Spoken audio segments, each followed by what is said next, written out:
மக்கள் வணக்கம். நம் நாட்டின் 14வது துணை குடியரசுத் தலைவராக இருந்த ஜெகதீப் தன்கர் அவர்கள் சமீபத்தில் மழைக்கால கூட்டத்தொடரில் திடீர் உடல்நலை குறைவு காரணமாக ராஜினாமா செய்தார். அதைத் தொடர்ந்து 15வது துணை குடியரசுத் தலைவருக்கான தேர்தல் இன்று செப்டம்பர் 9ஆம் தேதி நடைபெறுகிறது டெல்லியில். தமிழ்நாட்டை சேர்ந்த சிபி ராதாகிருஷ்ணன் அவர்கள் வேட்பாளராக தேசிய ஜனநாயக கூட்டணி சார்பாக நிறுத்தப்பட்டிருக்கிறார். 68 வயது. எதிர்க்கட்சி சார்பாக தெலுங்கானா மாநிலத்தை சேர்ந்த முன்னாள் உச்சநீதிமன்ற ஓய்வு பெற்ற நீதிபதி சுதர்சன் ரெட்டி அவர்கள் 79 வயது நிறுத்தப்பட்டிருக்கிறார்.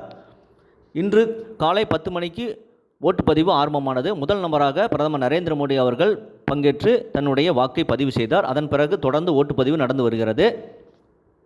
மொத்தம் 788 உறுப்பினர்கள் 2 அவைகளும் சேர்ந்திருக்கிறார்கள். இந்த துணை குடியரசுத் தலைவர் தேர்தலுக்கு எம்பிக்கள் மட்டுமே வாக்களிக்க முடியும்.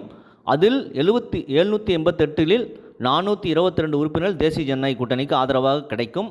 இந்தி கூட்டணிக்கு 310 உறுப்பினர்கள் ஆதரவு மட்டுமே கிடைக்கும். ஆகவே எப்படி பார்த்தாலும் தேசிய ஜனநாயக கூட்டணி சார்பாக நிறுத்தப்பட்டிருக்கும் தமிழ்நாட்டை சேர்ந்த சிபி ராதாகிருஷ்ணன் அவர்கள் 15வது துணை குடியரசுத் தலைவராக தேர்ந்தெடுப்பது உறுதியாகிவிட்டது. இருப்பினும் இன்று மாலை 6 மணிக்கு ஓட்டுப்பதிவு நிறைவு பெற்றவுடன் உடனடியாக வாக்குகள் எண்ணப்பட்டு இந்த இரவே அறிவிக்கப்படும் என்பது தேர்தல் அதிகாரிகள் சொல்லியிருக்கிறார்கள். தமிழ்நாட்டுக்கு ஒரு பிரதமராக வாய்ப்பு மூப்பனார் அவர்களுக்கு வந்தது. அப்பொழுது கலைஞர் அவர்கள் அதை ஆதரிக்கவில்லை. அதுபோன்று 2022 முதல் தடவையாக கலாம் அவர்கள் குடியரசுத் தலைவராக தேர்ந்தெடுக்கப்பட்டால் வாஜ்பாய் அவர்கள் அப்பொழுது அந்த பிரதமராக இருந்தபோது வாய்ப்பு வழங்கப்பட்டது. 2ஆம் முறையாக வாஜ்பாய் அவர்கள் இருந்தபோது அந்த வாய்ப்பு கலாம் அவர்களுக்கு வழங்குவதாக இருந்தது. அதை கலைஞர் அவர்கள் ஆதரிக்கவில்லை. கலாம் என்றால் கழகம் என்று சொல்லி அப்பொழுது நிராகரித்து விட்டார். இப்பொழுது சிபி ராதாகிருஷ்ணன் ஒரு தமிழர் நிறுத்தப்பட்டிருக்கிறார். திமுக ஸ்டாலின் அவர்கள் அவர் ஆர்எஸ்எஸ்காரர், அதனால் ஆதரிக்க முடியாது என்று சொல்லியிருக்கிறார்கள். இது ஒரு நொண்டி சாக்கு தான்.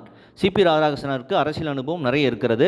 எப்பொழுதுமே தமிழ் என்று திமுக பேசுவார்கள். ஆனால் அதெல்லாம் ஓட்டுக்காக மட்டுமே. இதுதான் திமுகவின் இரட்டை வேடம். ஆனால் உண்மையான தமிழர்களுக்கு ஒரு நல்ல வாய்ப்பு வரும்போது அதை ஆதரிக்க மாட்டார்கள் என்பதுதான் திமுகவின் இரட்டை வேடம். இதை தமிழர்கள் புரிந்து கொள்ள வேண்டும். இதை பற்றி உங்கள் கருத்து என்பதை கமெண்ட் செய்யுங்க. சேனலை ப்ளீஸ் சப்ஸ்கிரைப் அண்ட் ஷேர் செய்யுங்கள். நன்றி, வணக்கம், ஜெய்ஹிந்த்.